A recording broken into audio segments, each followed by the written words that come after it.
Good Okay. morning. Good morning, Internet land. Good morning, Morgan.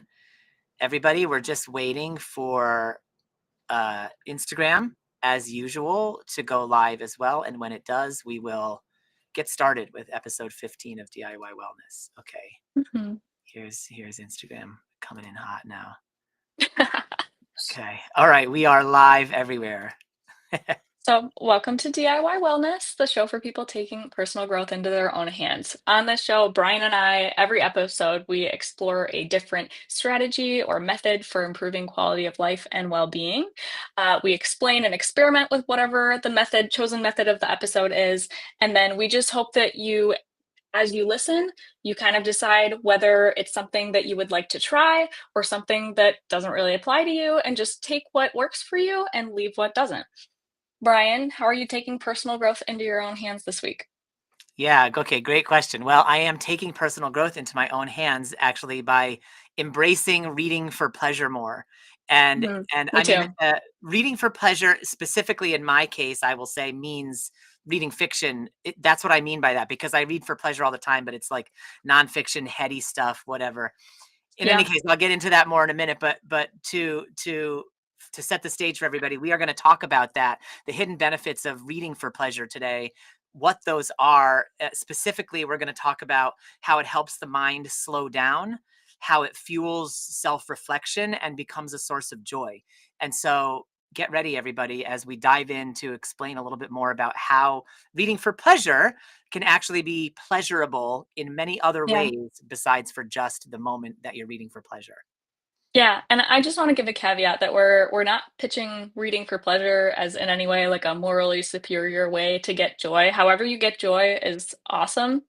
However, there is, like, a little bit of a difference in the way that reading for fun affects your brain compared to, like, reading to personally grow or reading to learn about history or doing other forms of, relaxation. And Brian and I both are guilty of reading for not pleasure frequently because we Yeah. like personal growth stuff. And I don't think that like personal growth books are necessarily like just reading for pleasure because you're trying to get an aim or a goal out of it. And I've kind of had to like make that distinction in Mhm. my own life because it really is different to just kind of relax and immerse yourself in a story and escape and just enjoy a fictional world that's not related to your own uh current struggles or demons, or Mhm. you know what I mean.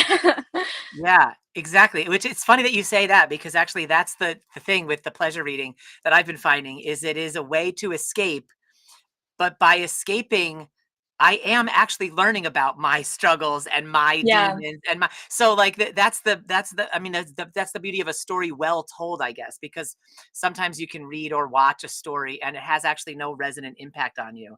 That's just Yeah. But like the book I'm reading right now, it's called Impossible Creatures. It's like a young adult middle grade, and it's about dragons and griffins and unicorns and the merging of Hmm. the magic world with the real world. But I mean, there's so much in that to help me with my personal growth, like the merging of my big dreams with the limits of society and like things like that. Like you can't get away from, if a story's well Yeah. told, you can't get away from personal growth. But the idea is that like pleasure is a strange word because when I read Martha Beck books, I am enjoying myself, Oh yeah, me certainly. too. Yeah, right. But it's not the same as like reading simply for fun, because when I read Martha Beck, I'm having fun because she makes it fun, but I have another purpose, which is I want to learn about anxiety, or I want to learn about integrity, or I want to learn about my life's purpose. Whereas when I'm reading this book about dragons and griffins and called Impossible Creatures, like I'm reading just to find out what happens in that story, and any personal growth that happens like as a matter of fact, like as a matter of course. And so I'm not white knuckling, I'm not efforting. So that's the Yeah. difference between like reading for pleasure because it's pleasurable and reading for pleasure. Maybe we should have called this episode like reading just for fun, like just Yeah. for pleasure, because it's when it's Yeah. just for pleasure that that all of these other benefits kind of start sparking up. Like obviously there are benefits to reading for personal growth, but they're not the same as the benefits of reading just for fun. There are things that happen to our body, to our physiology, and to our brain when we really Yeah. let all of the figuring outness of life go. And reading a personal self-help book still has a lot of figure outable things about it. And so you're not dropping into like play and relaxation in quite the same way. Yeah. Yeah. So, what is the primary benefit that you currently get out of reading for pleasure?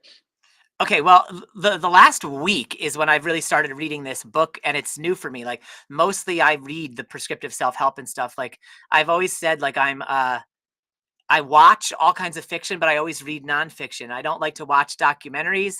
I only like to read like documentary type stuff. But now I'm kind of flipping that a little bit, especially this week in preparation for this episode too. I really was reading in earnest just for fun at night before bed instead of watching shows like I normally do. And so I can tell you from my immediate felt personal experience, I sleep more deeply, I fall asleep more quickly, and I sleep all the way through Mhm. the night on the nights that I read for pleasure. Because in the last 7 days, there have been 2 nights when I chose not to do that and I watched TV instead. And I really felt remarkably different in my Yeah. physiology in terms of my ability to embrace rest quickly when I was trying to, and to stay asleep the whole time and waking up with this kind of like boing, as opposed to like, oh, ugh. So those were really Yeah. literally visceral things that happened to me just this week. Yeah. Yeah. And I think part of why Brian and I were excited to talk about reading is because we were discussing that it activates the brain in a different way than a lot of the things that, we often choose to do with our time. So like if I'm watching TV or scrolling on my phone, I'm activating my brain. I'm probably, laughing, seeing some funny things, experiencing a level of joy. But it's ramping up my brain in a way that I have to then calm down from. Mhm. Because of so many things that aren't present in books, like blue light, for example, like the light that radiates out of the screen. It has been shown scientifically to have a energizing effect on our Yeah. circadian rhythm, which you don't get from a book. And the other thing, like you're talking about the escape, right? Like the beauty of escaping into the story. But then as I'm listening, I could imagine listeners being like, well, yeah, but when I watch TV, I'm just escaping into that story too. So how come it's not the same amount of relaxing or the same amount of whatever, right? Yeah. And there's a couple reasons for that. Again, not because reading is morally superior. So I just want to Mhm. echo what Morgan said at the No. beginning. It's simply No, about noticing the no. effects of these things. I love TV. I love crap TV. I'm never going to not watch TV as a rule. Like there will always be TV in my life. And there's this whole other thing with pleasure reading that we don't want to leave the hidden benefits on the table, because when you read for just for fun like this, you avoid the whole blue light thing, which really is interrupting your circadian rhythm right at the time you don't want it to be interrupted the most, which is right before bed. Where in our society, we watch TV right before bed, which not about morals or whatever, but that's probably the worst time we could choose to do it actually. Like in the Mhm. end, I'm also still going to watch TV before bed sometimes. So this is not, Mhm. I'm not saying this as a judgmental Me thing, too. but it's just to notice, like it's where we know the make our bed and lie in it, right? If you make your bed with a bunch of blue light, then you're going to lie in it a little bit more to the surface or awake that night. That's just the way it is. And then Yeah, there's something and that's else. okay.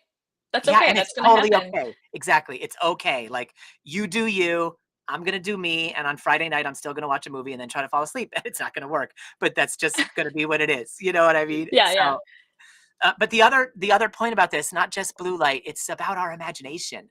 The way that you escape when you're passively watching a show. Like we have energy always. We are made of energy. We are creatures of energy. And so when you're passively imbibing some kind of stimulus and escaping, like it's not like you're watching a documentary and so therefore your mind is going in some way, like you're just passively escaping the same way you would from a fictional book. So it's all good. Like we want to passively escape sometimes, that's fine. But when you're watching a movie and you do that, your your energy is being kind of like pooled within you like a dam, because you're not having to even use your imagination. So you're literally just taking in the Mhm. story, which is fine. Sometimes that's lovely. I'm a filmmaker, so I love movies. Like I'm not anti movies. I make movies. But at the same time, when you read a book, you have to fill in all of the blanks. Like they Yeah. describe a You have to person on work a page, harder. and you have to then picture that person. They describe a fanciful world, and you have to picture that world. And the whole time, it's not like yeah, it's more work for sure, but it doesn't actually feel like in the moment. Hopefully, it can still feel like you're just having fun, but your imagination is going to work for you. Because your imagination is going to work for you in those times, you're more tired at the end. You're going to be more ready to fall into a deep rest because your imagination has expended all of the energy that it got built up. Like the story builds up emotion, excitement, this, whatever. And then your imagination expends the energy that's being built in you by the story. And so you're, and you fall asleep. When you watch a movie, you Mhm. get all of the emotional ba, ba, ba, ba, ba from the story, but you're not expending any of it because there's no Yeah. imagination involved, or at least not to the same level, not the same way. And so you Right. end up hanging up from the hanging up. You end up hanging up from your television, turning it off. You end up powering down your television, and then you're Yeah. like revved up with energy because the Yeah. story has filled you with emotional energy that you did not then expend imagining Yeah. how it would actually go. Yeah, so to put all that into one sentence, when you're watching something, the energy is coming at you, and when you're reading something, you're expelling or sending the energy away, which is why it's easier to fall asleep afterwards. Yeah, big time. N Exactly. and I've kind of been thinking about the fact that, like, sometimes we have extra energy that, like, needs to get spent so that it doesn't get channeled into, like, negative places, you know? So, like, anxiety is a form of energy, right? And if anxiety doesn't ha or the energy of anxiety doesn't have something to send itself to, it'll find things to attach itself, right? And Yep. it'll drive you nuts. And same thing with just like, if you think of a young child who has a lot of extra energy and they gotta like run it out sometimes. If you have additional energy that maybe is manifesting itself in a negative way, whether that be, anger or anxiousness or just general jitters or whatever, giving your brain a place to channel that will allow you to be more even keel, comfortable, less anxious in other areas of life. And that's precisely why I like to work out, is because I have additional energy, and if I don't expend that, then my brain is a lot more active in ways that I don't really want it to be. And so the more I work out, the more even keel I am. And I think that reading Yeah. is actually surprisingly a similar impact on your psyche. Yeah, that makes a lot of sense to me. As you're saying that, I'm like, wow, like waves of resonance are hitting me, and and it's because that has been my experience this week too. Like when I'm reading this book, Impossible Creatures, like I find myself feeling more grounded. Like I was actually just reading it this morning, and I've been reading it before falling asleep. That's why I'm talking about it in that sense. But I've read Mhm. it a couple times randomly during the day too, just because I was actually like, what's going to happen next? Like I want to know, if is the griffin going to get repaired? Like, is the cut on its leg going to get fixed? Sorry, no spoilers. If you want to go read this book, you go read it. I'm not going to tell you. But the Yeah. point is, I was reading it this morning, and like, it really does have this like soothing. It's almost like, if I had to give an analogy, I'm a person who my anxiety is somewhat driven by if the pressure to accomplish. Like, and I know that about Mhm. myself, and that's one of those things I work through. I'm becoming aware of, and in my coaching, I would always tell clients like, you don't be driven by accomplishment, right? And so I'm saying all of that because when I'm reading this book, this fictional book, which one could argue is accomplishing nothing, just reading for fun, right? Like Mhm. pleasure books like this were what like candy stores were back in the day. Like they were like the entertainment. Like now entertainment is something else. So books are looked at as like, ooh, books. But when I read this book in the morning, I actually feel more calm and more grounded and more at peace.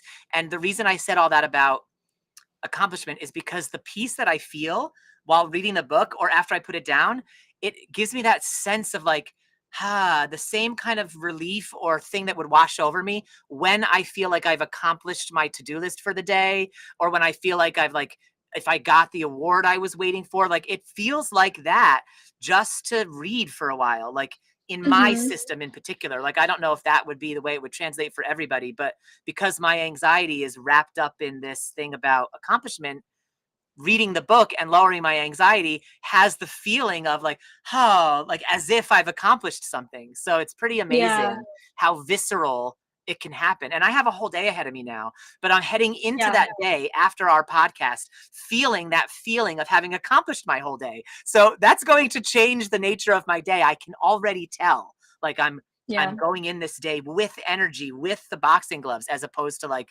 under the onslaught of the avalanche of anxiety that might normally be there on a Monday. All of that truly from reading 2 chapters in Impossible Creatures today. So thank you, Catherine Rundell. The author. Yeah, That's awesome. yeah. Yeah. So last thing I want to make one last point before we wrap up, which is this thing we've said a couple times it's not a moral thing and all of that, and but even Yeah. so, any kind of podcast, any kind of discussion about reading can seem a little lectury or a little Mhm. like preachy. So I just want to say this, like it's not about reading makes you a better person or TV makes you a worse person. It's really Yeah. not. If you're hearing this and you decide I don't want to read, more power to you. We do not Yeah. judge Don't you. have There to. are other ways to heal and you go about your day. If though you're hearing this and you're like, I'm not a reader, but something about it resonates. I wish I was a reader, or I'm a reader, but it's gotten away from me. And you're feeling the tug to this, but it feels impossible based on your lifestyle, or it feels impossible based on your schedule, or maybe it feels Yeah. impossible simply based on your self-image. Like, I'm not a reader. I struggle with reading. Whatever the stories are that you've got going on now, if you're feeling the pull to this and you have those stories, just hear this from me. 10 pages a day is approximately about a book a month. And so you could really read 5 pages a day and be reading 6 books in a year. So just Mhm. keep that in mind. Like you could read 1 book in a year, and if you read it slowly and whatever, and it's helping you be grounded every day, like that's great. You know what I mean? If the reading is calling to you and this seems like it's going to work, but you feel like it Yeah. hasn't worked in the past, then start really small. This is where you just bring the turtle steps back into it. And you say, I'm Mhm. going to read 2 pages a day, or today I'm going to put the book on my end table, and tomorrow I'm going to read 2 pages, and you just see and you see what the effects are and how you get into it. Because if it's right for you, it'll start to grab a hold of you. And then suddenly you'll be at the end of this year, 6 books deep and like, wow. Yeah. Yeah, and I mean, that's kind of the process that I'm in now because I used to be a really big reader, and then I had to read a lot in college, and I learned to hate it because I was forced to do it so much, and so I'm slowly kind of crawling back to finding the books that I enjoy, and also reminding myself that there isn't pressure or force affiliated with it, and that it's something that I genuinely want to do when I have a story that I enjoy. Actually, my husband got me, um some books that are affiliated with the Avatar: The Last Airbender Oh, yeah. franchise. I love that TV show. Love that TV show. And so now I'm kind of like using my love for the show as a bridge back into reading, and it's been really amazing. Brilliant. That's so smart. That's so smart. That's great. So anyone listening to this, right? Like if you know you have a franchise thing out there that you love storytelling and it's a book or a TV or a movie, but you know it's based on books and this is resonating with you, this conversation, then start there, right? Why not? Like Yeah, start with the characters you already know and love. You can't get this wrong. You can't do this wrong. It's personal growth. So true. yeah. Yeah. Well, thanks for this conversation, Brian. And if anyone, ends up picking up a book and enjoying it, please let us know in the comments. And we hope you have a great rest of your Monday. Yeah, right on. Until next week, keep taking personal growth into your own hands, everybody. Thank you. Much love. Bye.